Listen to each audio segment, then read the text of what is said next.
Antes de tudo desabar, havia uma paz aparente. O palácio de Gibeá se erguia em esplendor, com colunas imponentes, tapeçarias refinadas e o cheiro de especiarias no ar. Soldados marchavam com precisão, servos cuidavam da mesa real e o sol brilhava suavemente pelas janelas altas. Mas por trás da fachada dourada, o reino de Saul já ruía em silêncio, corroído por guerras externas e tensões internas. E no meio disso tudo, corria livre um menino, o pequeno Mefibosete, neto do rei e filho do valente Jonatas. Mefibosete era só uma criança, inconsciente do peso que seu nome carregava. Brincava entre os corredores como se cada escada fosse um castelo, cada coluna uma torre de guerra imaginária. Sua babá o seguia sorrindo, chamando-o com carinho. Meu príncipe, cuidado! Mas ele não via perigos, não via ameaças. Era apenas um garoto, com um bastão de madeira nas mãos, imitando batalhas épicas que só existiam em sua cabeça. Tudo o que ele conhecia era o amor de sua família e a segurança das paredes do palácio. O nome de Mefibosete, no entanto, vinha com uma linhagem real. Ele era herdeiro de Saul, o primeiro rei de Israel, e filho de Jonatas, o guerreiro mais leal da nação. Jonatas era mais que um príncipe, era um homem de honra, sabedoria e profunda amizade. Tão profunda que, ao reconhecer Davi como o escolhido de Deus, abriu mão de seu próprio trono por amor à verdade. Aquele pacto de amizade entre Jonatas e Davi atravessou guerras e promessas. Era mais forte que a política, mais puro que a ambição. Mas os dias de paz estavam contados. Do lado de fora, os filisteus se aproximavam. As guerras se intensificavam. O povo, dividido, começava a olhar com desconfiança, tanto para Saul quanto para Davi. Era uma época de incertezas e rumores. E Mefibosete continuava a correr, sorrindo, segurando com força seu bastão, como se pudesse afastar com ele os ventos da mudança.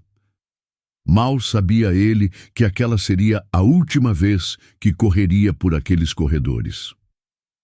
A infância de Mefibosete parecia intocável, mas o destino se aproximava como uma tempestade silenciosa. O palácio inteiro pressentia que algo estava prestes a mudar. Servos aceleravam os passos, mensageiros chegavam e partiam em segredo, e no horizonte se levantava poeira de batalha. O menino que um dia corria entre tapeçarias reais estava prestes a cair, e sua vida tomaria um rumo irreversível. A última batalha de Saul se desenrolava a poucos quilômetros dali, tingindo a terra de sangue e poeira.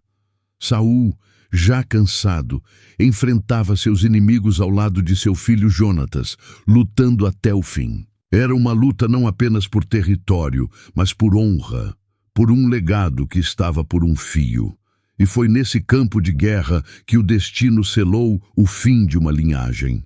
Saul tombou, Jonatas também, e com eles desabou o reinado da casa de Benjamim. Quando a notícia chegou ao palácio, ela veio como um trovão.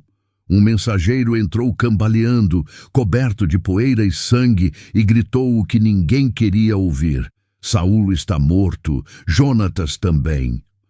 O impacto foi devastador. O palácio silenciou e cada coração congelou. Nos corredores, o som dos passos parou. E na sala ao lado, a babá de Mefibosete entendeu tudo. Seus olhos se encheram de lágrimas. Ela sabia que a antiga linhagem agora corria perigo mortal. A reação foi imediata.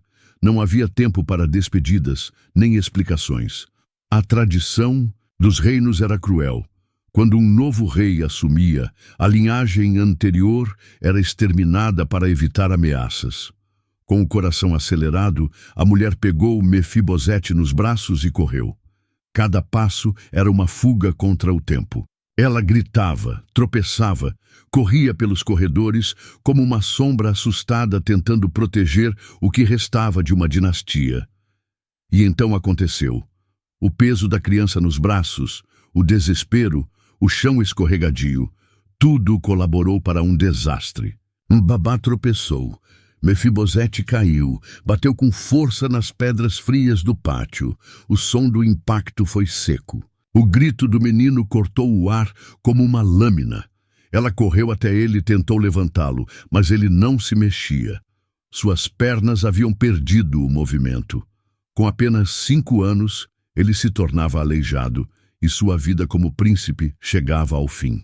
Ali, naquele chão frio, não foi apenas o corpo de Mefibosete que caiu.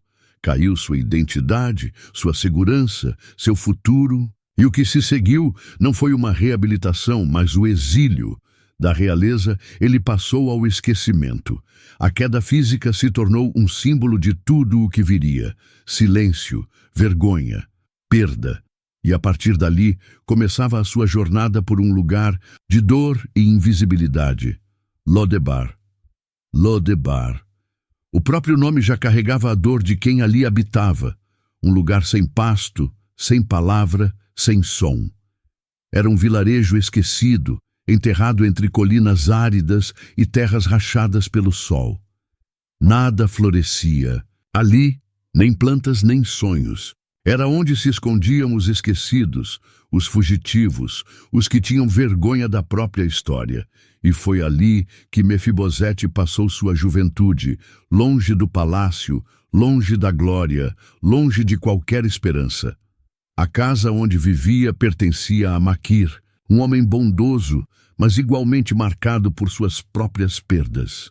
O teto gotejava nos dias de chuva, o pão era duro e escasso, e a água às vezes sumia das vasilhas. Mas não era a pobreza material que mais doía. O que mais machucava Mefibosete era a lembrança de quem um dia ele foi. O menino que corria em corredores de mármore e era chamado de príncipe. Agora, rastejava por pisos de barro, carregando um corpo limitado e uma alma pesada. As noites em Lodebar eram longas. Mefibosete, já crescido, passava horas sob a única árvore seca do quintal, olhando para o nada, perguntando ao céu em silêncio: por que comigo? Não era um lamento de autopiedade. Era o grito de alguém que não causou sua própria queda, mas pagava diariamente por ela. Ele não caiu por escolha. Ele foi derrubado pela tragédia, pela pressa, pelo medo, e naquele lugar seco, sem promessas, ele foi aprendendo a sobreviver sem realmente viver. Às vezes, ajoelhado perto de um pequeno riacho que cortava o vilarejo, ele via o reflexo de um homem aleijado, abatido, envelhecido antes do tempo.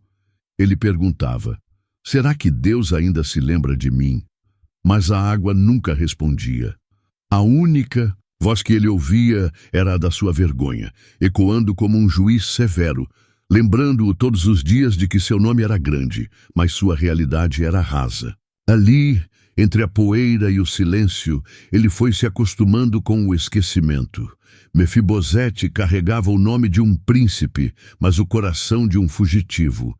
E com o tempo começou a acreditar que aquele era o fim de sua história, que o destino dos que caem é apenas desaparecer. Ele aceitou que nunca mais voltaria a Jerusalém, nunca mais seria lembrado, nunca mais ouviria alguém chamá-lo por aquilo que um dia ele foi. Mas mal sabia ele que o céu ainda tinha mais um capítulo para escrever. Em Jerusalém, enquanto o povo celebrava a estabilidade do trono, o rei Davi carregava dentro de si um vazio silencioso. Ele tinha tudo: poder, respeito, vitórias em guerras. Mas em uma noite comum, quando os músicos tocavam e os conselheiros murmuravam leis, ele saiu sozinho pelos corredores do palácio. Seus passos eram lentos, seus olhos fixos no horizonte. O que ele procurava não estava fora, mas dentro de si. E ali, sob a luz da lua, algo despertou. Lembranças tomaram conta do seu coração.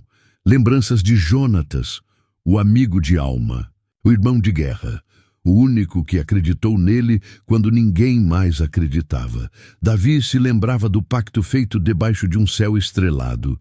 Jonatas havia pedido: seja bondoso com minha descendência, mesmo depois que eu me for. E Davi havia prometido com lágrimas nos olhos. Mas o tempo passou, as batalhas vieram, e a promessa foi esquecida como um tesouro guardado num lugar profundo da memória. Naquela madrugada, como se Deus soprasse sobre sua consciência, Davi foi lembrado. Você se lembra do que prometeu? No dia seguinte, o rei convocou seus servos e perguntou algo que surpreendeu toda a corte. Existe ainda alguém da casa de Saul a quem eu possa mostrar bondade por amor a Jonatas? A sala silenciou. Ninguém esperava essa pergunta. Afinal, Saul havia sido seu inimigo. Por que o rei se importaria? Foi então que um servo chamado Ziba, antigo funcionário de Saul, se pronunciou. Com certa hesitação disse: "Ah, sim, um filho de Jonatas, aleijado dos pés, mora em Lodebar." Davi não quis saber mais nada. Não perguntou se era útil, se era forte, se seria um aliado político. Não, ele apenas ordenou: "Tragam-no à minha presença." Naquele momento a promessa foi reativada. A memória foi restaurada, e o coração do rei se voltou para um homem que todos haviam esquecido, menos Deus. Enquanto isso, em Lodebar, ninguém imaginava o que estava prestes a acontecer. A terra ainda era seca, os dias ainda eram cinzas, mas no céu algo já havia mudado. O tempo da graça estava a caminho. E o nome de Mefibosete, que por anos havia sido apagado, voltaria a ecoar no trono de Israel. Era uma manhã comum em Lodebar. O sol castigava as colinas secas, a poeira vermelha se erguia no ar, e o vilarejo seguia seu ritmo triste e silencioso. Mas à distância, algo diferente se aproximava. Uma comitiva real, com cavalos, soldados e estandartes, cruzava o deserto em direção ao lugar que ninguém visitava.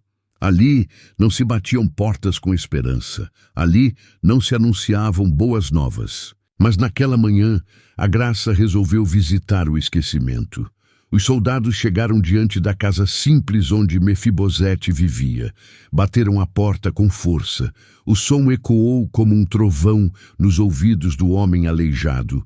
Sua espinha gelou. O medo antigo retornou. Ele olhou para a mulher que o criara, agora mais velha, e viu nos olhos dela o mesmo pavor de anos atrás. Aquele era o momento que ele mais temia. Pensou: vieram me matar. Depois de todos esses anos, finalmente me encontraram. Ele não tinha para onde fugir. Suas pernas não permitiam. Sua alma estava cansada demais. A porta foi aberta. Mas, para sua surpresa, os soldados não sacaram espadas, não o acusaram de traição. Apenas disseram com respeito: Mefibosete, filho de Jonatas, o rei Davi quer vê-lo. Essas palavras foram como um raio cortando sua mente. Por quê? Agora? Por que Davi? Será vingança disfarçada ou misericórdia de verdade? Sem ter escolha, ele assentiu com a cabeça e foi colocado sobre um animal. A viagem de volta a Jerusalém começou. O homem que um dia correu entre colunas douradas, agora retornava cabisbaixo, quebrado, envergonhado. Seu coração estava dividido entre medo e confusão. Ele não sabia que estava sendo levado não a um julgamento, mas a um reencontro com a promessa. A comitiva avançava pelo deserto, mas algo ainda maior se movia. O destino de um homem estava prestes a ser reescrito. Enquanto Jerusalém se aproximava, a ansiedade tomava conta. Ele mal conseguia respirar. As vozes do passado gritavam em sua mente: você não pertence mais a esse lugar. Você é um aleijado, um fardo. Mas ele não sabia que o rei não o chamava para humilhar. Chamava para restaurar. A mesa já estava posta, e seu nome, sim, o nome que carregava dor, estava reservado entre os filhos. Jerusalém, enfim. O coração de Mefibosete batia acelerado quando os portões da cidade se abriram. Trombetas soaram à distância, os guardas se alinharam e o povo observava a chegada da comitiva. Mas ele não ouvia nada com clareza. Sua mente estava mergulhada em ecos do passado. Cada metro o aproximava do palácio que um dia fora sua casa, e onde agora se sentia um intruso. O medo o fazia suar frio. Seus olhos não se levantavam e seu corpo tremia. Guiado por 2 soldados, ele entrou no salão real. As tapeçarias luxuosas, os vitrais coloridos, o mármore sob os pés, tudo parecia tão distante, como se pertencesse a outra vida. Então ele o viu, o rei. Davi estava diante dele, o homem que agora ocupava o trono de seu avô, o mesmo que jurara amizade eterna a seu pai, o mesmo que poderia decidir com uma única palavra seu destino. Mefibosete cambaleou, e seus pés falharam. Ele caiu de rosto em terra. Com a voz baixa, quase sussurrando, ele falou: "Quem é o teu servo para que olhes para um cão morto como eu?" Era a confissão de um homem quebrado, de alguém que não acreditava mais em si, que não esperava mais nada.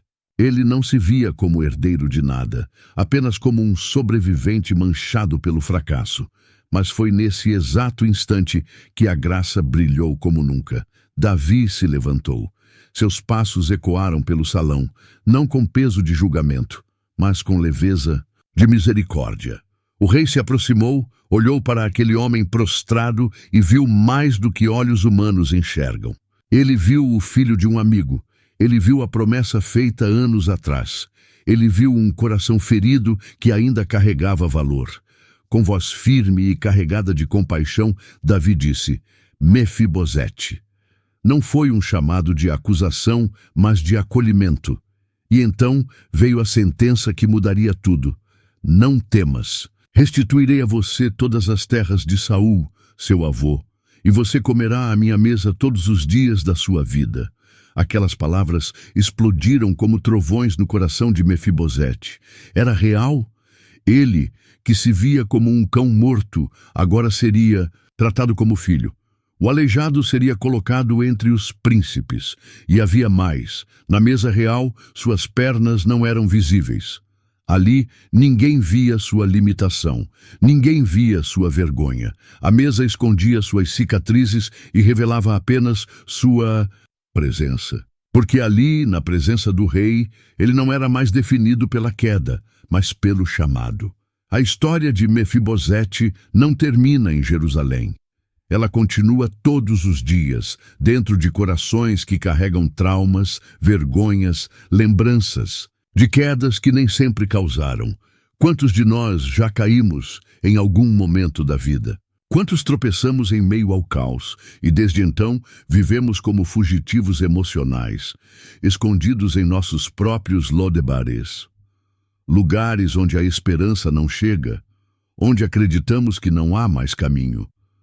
Talvez você que assiste a este vídeo agora esteja vivendo assim, sentindo que foi esquecido, que sua história é irrelevante, que o que te quebrou te anulou para sempre. E como Mefibosete, talvez pense que a única opção é se esconder, aceitar a dor como companhia e a vergonha como identidade.